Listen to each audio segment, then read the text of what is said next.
So today we're going to talk a little bit about coiling in the golf swing. So I think this is a very misunderstood concept when talking to most amateur golfers. When I see a lot of amateur golfers come to the lesson tee every day, they think they're turning, but they're really doing is they're lifting or they're swaying. So let's just go over those couple things first. So most of the time when you see someone going back, or I see amateur golfers come to the lesson tee, instead of coiling right, what they're doing is they're just moving their arms back and they're not coiling their upper body or their torso properly. So they'll just lift their arms and not really get all the way back to their fullest potential of turn.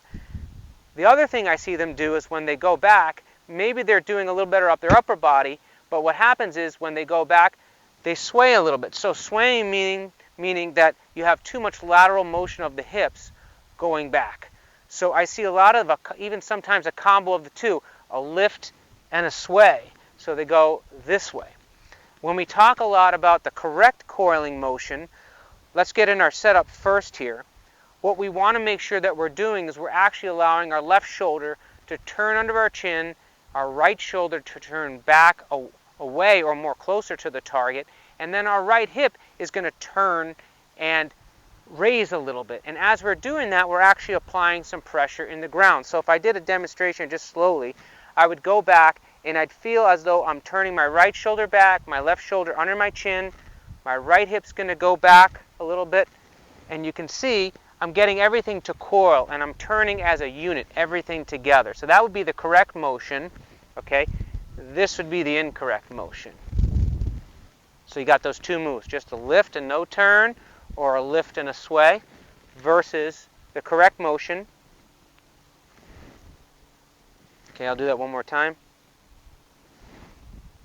Okay, so how to do that? So a great visual is if you have your two back pockets on a wall and you get in your setup position. I like to do this with a club or an alignment stick as I have here. Get yourself set up in your golf posture, okay? And then I want you to take a motion here and actually take the grip end. So you can see on a right-handed golfer, I have the grip end over my left shoulder. I'm going to turn my left shoulder down underneath my chin, and my hip is going to go back, and I'm keeping my back pockets on a pretend wall back here. And I'm not sliding them this way. I'm actually turning my right back pocket towards the target. You can see that, so I'm not sliding it. So again, my right shoulder down, right hip back, okay? So shoulder down, right hip back. And you can see it's okay if the right knee loses some of its flex, Sometimes you read in the magazines or you hear from someone that you want to maintain the flex. You can lose a little bit. That allows your right hip to turn. So again, we're going back and turning. And you can see I'm just coiling, moving everything together. Another way you can do this to kind of make it a little easier to see if you're doing it correctly is you take one of these alignment sticks, okay? You get yourself in your setup here. Now we're going to put this with the ball so you can see where it would be, okay? Okay, that's good. And you can see it's on a slight angle here. Now all I'm going to do here is I'm going to go in my posture, in my setup, cross my shoulders again with the grip on my left shoulder, and I'm going to turn back and I'm going to try to match the club shaft with the shaft on the ground. You see that? Okay? And you can see as I'm doing, I might be going a little bit past there. That's okay. All right? And you can see I have it on this side of the ball right now. So if I want to make it a little bit more difficult for myself to really see if I can stretch that turn out, put it on this side of the ball so the angle is not as much and it forces you to turn a little bit more. Okay, my posture, turn. And you can see I'm coiling. Like everything just moved properly. I'm not lifting or swaying. That's really important. Now I'm going to show you from the other angle too so you can see it. So if I turn this way and I was holding the club and I'm just lifting and swaying, you can see my hips kind of sliding towards the camera. What we want to have happen is everything turn. So when you're doing this exercise, get this on your shoulders, get set up, turn. So you can see that much different here. And you can see how my shoulder actually turns down and the club is pointing downward a little bit. Okay?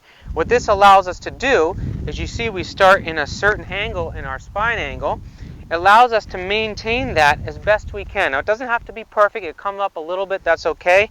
But the only thing we don't want to do is not turn it all or lift the arms, change the angle, and sway a little bit. So our focus is really to stay left shoulder underneath the chin, allow the right hip to turn back. And you can see I'm loading into my heel. I'm getting all that weight right on the inside portion of my leg and towards the back part of my heel here, never towards my toes. Okay, so once you do that, this is a great routine to take that into your actual game here, as you can actually do this on the course. I know it might sound a little silly and your friends might look at you a little strange, but I guarantee this will help get right into your swing. So you get set up, feel one turn. When you feel like you got that right, then you take your club and you go back. Then you do one, you go back and through. And then you go ahead and set up and hit the ball. So next time you're having trouble with your contact and your consistency, check to make sure that you're coiling properly and you're not just lifting out of everything or swaying too much. So try this exercise next time you're on the practice range, and tune in next time.